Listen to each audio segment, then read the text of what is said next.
और सीए कानून को लेकर अमित शाह इस बीच क्या कह रहे हैं, सुनवाते हैं आपको। थोड़ा लेट हुआ, अब टाइमिंग का क्या महत्व है। सरकार ने अपनी विल चुने जाने से पहले अभिव्यक्त कर दी है। चुनने के बाद फर्स्ट प्रायोरिटी में पहले ही साल में दोनों सदनों से इस कानून को मान्यता मिल गई है। रूल्स फॉर्मेलिटी है। अब टाइमिंग का या पॉलिटिकल गेन या लॉस का सवाल नहीं है। अब विपक्ष तुष्टीकरण की राजनीति कर कर, एपीसमेंट की पॉलिटिक्स कर कर वोट बैंक को कंसोलिडेट करना चाहता है। मैं उनको विनती करना चाहता हूं कि आप एक्सपोज हो चुके हो, ये मत करिए। पूरे देश की जनता जानती है कि सीएए इस देश का कानून है और ये 4 साल में मैं कम से कम 41 बार बोला हूं कि होगा, चुनाव के पहले होगा। अब क्या मतलब है टाइमिंग का सवाल करने का। तो इतने साल तो हुआ नहीं ना, 2019 के बाद अब हुआ है। स्मिता जी मुझे एक बात बताइए, wheel of legislator, wheel of government bill से प्रकट होता है या रूल से प्रकट होता है? ऑब्वियसली बिल से। रूल व्यवस्था करता है, जो करने में पहले कोविड के कारण और बाकी सारे पॉलिटिकल इश्यूज के कारण लेट हुआ। मगर कब से नागरिकता मिलेगी? तो 2014 के पहले से। वो थंब रूल वहीं का वहीं है। आज क्या फर्क पड़ गया है बताइए? कोई फर्क नहीं पड़ा है। भारतीय जनता पार्टी को के लिए ये पॉलिटिकल गेन का मुद्दा नहीं है।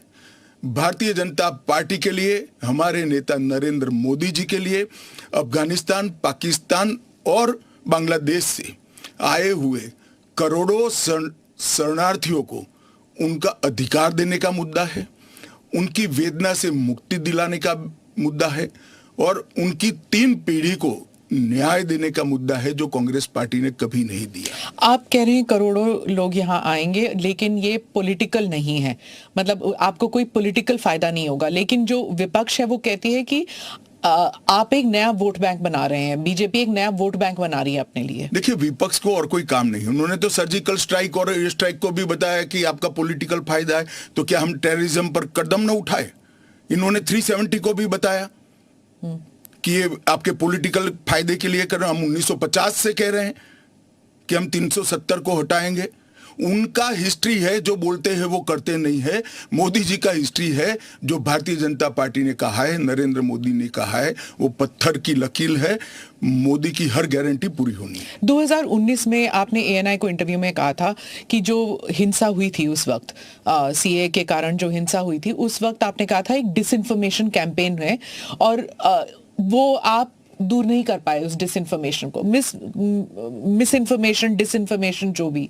इस बार क्या पार्टी जो है या सरकार जो है उसको अलग कर पाई है? सुनीता जी, दरमियान में मैंने कहा 41 टाइम, 41 बार अलग अलग मंचों से इसके बारे में मैंने डिटेल बात करी है कि इस देश के अल्पसंख्यक माइनॉरिटीज या तो किसी और व्यक्ति को डरने की जरूरत नहीं है, क्योंकि सीएए में किसी की नागरिकता लेने का प्रावधान ही नहीं है। सीएए सिर्फ और सिर्फ 3 देश, अफगानिस्तान, पाकिस्तान और बांग्लादेश से हिंदू, सिख, बौद्ध, क्रिश्चियन और पारसी, जो जैन और पारसी शरणार्थी आए हैं, इनको उनका अधिकार देने का कानून है, नागरिकता देने का कानून है, जिससे इनके जीवन की वेदनाओं को हम कम कर पाए।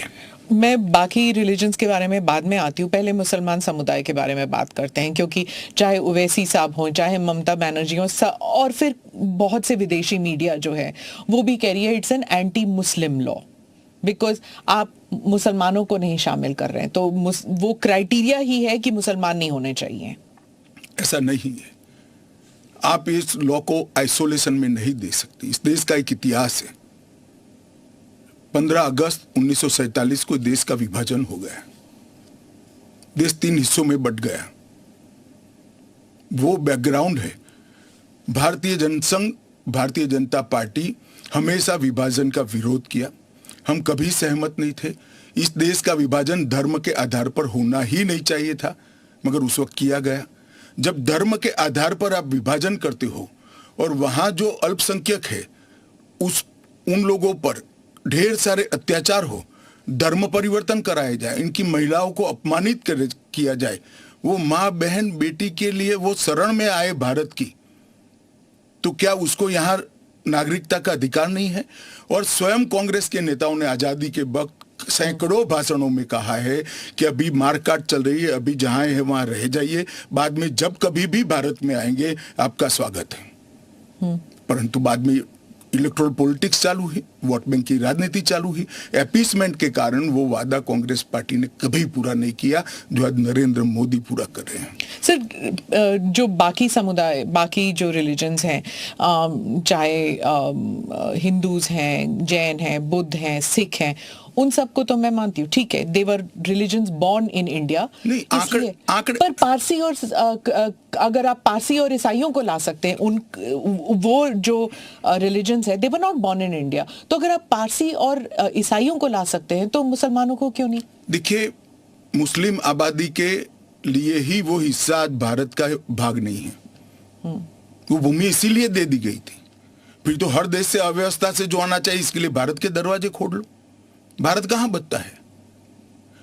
अखंड भारत के जो लोग हिस्सा थे और जिन पर धार्मिक प्रताड़ना हुई है, उसको शरण देना मैं मानता हूं हमारी नैतिक जिम्मेदारी है और हमारी कॉन्स्टिट्यूशनल रिस्पॉन्सिबिलिटी। और स्मिता जी, आप आंकड़े की गहराई में जाइए। जब विभाजन हुआ तब पाकिस्तान में 23% हिंदू थे, हिंदू और सिख थे। आज 3.7% बच गए। कहां गए सारे? इतने सारे तो यहां आए नहीं। धर्म परिवर्तन हुआ, अपमानित किया गया, दोयम दर्जे के नागरिक के नाते इनको रखा गया। कहां जाएंगे ये लोग? क्या देश इसका विचार नहीं करेगा? देश की पार्लियामेंट इसका विचार नहीं करेगी? देश की पॉलिटिकल पार्टियों ने इनका विचार नहीं करना चाहिए? इसमें अहमदी मैं है, बांग्लादेश भी है। मैं बांग्लादेश की बात करता हूं जी। 1951 में हिंदुओं का प्रतिशत 22% था। मैं 51 की बात कर रहा हूं, बांग्लादेश की 51 के आंकड़े ऊपर हमारे पास है। 2011 की जनगणना में वो 10% रह गए। कहां गए वो लोग? अफगानिस्तान 1992 के पूर्व, मैं 92 के आंकड़े मेरे पास लगभग 2 लाख सिख और हिंदू थे और आज करीब 500 बच गए। क्या इन लोगों को अपनी बिलीफ से जीने का अधिकार नहीं है?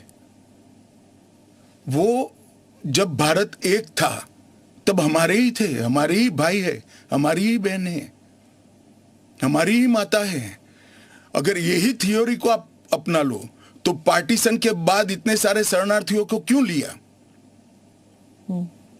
उसका भी तर्क नहीं है फिर तो वही मैं पूछूंगी कि आपने कहा कि धर्म के आधार पर दूसरा मुल्क बना, पर वहां पर शिया और अहमदी, बलोच, ये भी तो प्रताड़ित है वहां पर। देखिए, वो प्रताड़ना आंकड़ों के आधार पर इतनी सिद्ध नहीं की जाती और पूरी दुनिया में सारा ब्लॉक मुस्लिम ब्लॉक माना जाता है। आप मेरी बात समझ कर चलिए। और शिया, अहमदिया वो तो छोड़िए, मुसलमान को भी अधिकार है यहाँ एप्लीकेशन करने का। हमारे संविधान ने रास्ता खोला है, वो एप्लीकेशन कर रेफ्यूजी के तौर पर ना रेफ्यूजी के तौर पर नहीं, नागरिकता लेने के लिए अप्लाई कर सकते हैं। भारत सरकार इनकी भारत की सुरक्षा और भारत की बाकी सारी चीजों को देखते हुए उसका निर्णय करेगी। अच्छा, तो एक रास्ता किसी के लिए बंद नहीं है। अच्छा। ये स्पेशल एक्ट इसलिए बनाया है कि ये किसी भी वैध डॉक्यूमेंट के बगैर शरण में आए हैं, बॉर्डर क्रॉस कर आ गए हैं। तो अब आपने पोर्टल भी खोल दिया है, उसमें वो सारे डिटेल्स करेंगे। वो पोर्टल सुरक्षित है और अगर किसी के पास दस्तावेज नहीं है तो क्या अब वो ना नागरिक है, ना माइग्रेंट है, ना रेफ्यूजी है, क्या बन जाते हैं? देखिए, मैं आपको बताता हूं, जिनके पास दस्तावेज नहीं है इसका रास्ता हम बाद में ढूंढेंगे, परंतु जिनके पास दस्तावेज है वो मेरे एक रफ अंदाज से 85% से ज्यादा है। और कितनी देर लगेगी, क्योंकि उन्हें एक ओथ भी लेना पड़ेगा? हमने कोई समय मर्यादा नहीं रखी है। अच्छा, आराम से सब लोग एप्लीकेशन करें। मैं सबको अपील करता हूं, आप आराम से करिए। ये एप्लीकेशन देश की सभी भाषाओं में है, आपकी भाषा में आप डाउनलोड कर सकते हो, एप्लीकेशन कर सकते हो, और आपकी समय की अनुकूलता से भारत सरकार आपको इंटरव्यू के लिए बुलाएगी और डॉक्यूमेंट की ऑडिट के लिए बुलाएगी। और वो फेस टू फेस इंटरव्यू होगा या फिर? या फेस टू फेस होगा। Face to face original document लेकर आना पड़ेगा। और अगर वो सेकंड जनरेशन रेफ्यूजीज है, मतलब अगर उनके बच्चे हो गए हिंदुस्तान में, 15 अगस्त 1947 से लेकर 31 दिसंबर 2014 तक जो भी आए हैं वो और उनके बच्चों का भारत में स्वागत है। ठीक, मैं आपके आलोचक के जो कमेंट्स हैं उनको पढ़ती हूँ और आप बताइए। जो दिल्ली के चीफ मिनिस्टर हैं वो कहते हैं, वो सवाल उठा रहे हैं, उन्होंने कहा कि ये जो अंधाधुंध लोग आएंगे, बीजेपी उन्हें नागरिकता देगी, उससे थेफ्ट, रॉबरीज, रेप बढ़ जाएगा। दिल्ली के मुख्यमंत्री अपने भ्रष्टाचार के उजागर होने से अपना आपा खो बैठे हैं। उनको मालूम नहीं है कि सारे लोग आ चुके हैं, आज भारत में ही रह रहे हैं, सिर्फ इनको अधिकार नहीं मिला है, वो अधिकार देने की बात है। 2014 तक जो आ गए इनको नागरिकता देनी है, और इतनी ही चिंता है तो वो क्यों बांग्लादेशी घुसपैठियों की बात नहीं करते हैं, रोहिंग्यास का विरोध क्यों नहीं करते हैं? क्योंकि वो वोट बैंक की पॉलिटिक्स कर रहे हैं। दिल्ली के चुनाव उनके लिए लोहे के चने चबाने जैसे हैं, इसलिए वोट बैंक की पॉलिटिक्स कर रहे हैं।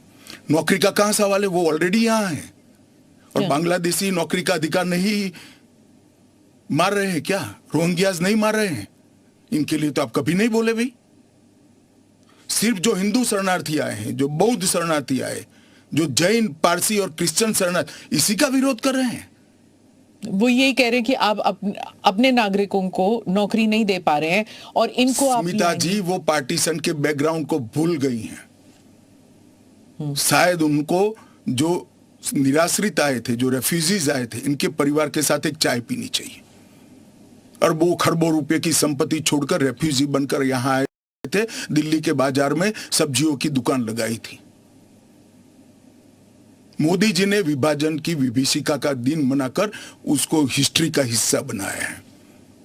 इन लोगों के मन में संवेदना नहीं है, वो समझते नहीं है वहां धर्म के आधार पर इनके परिवार की महिलाओं का गौरव छीना जाए, अपमानित किया जाए, क्या करेंगे वो? इनकी वेदना हम भी नहीं सुनेंगे। 50 में आ गए, 60 में आ गए, 70 में आ गए, 80 में आ गए, आज भी नागरिकता नहीं है।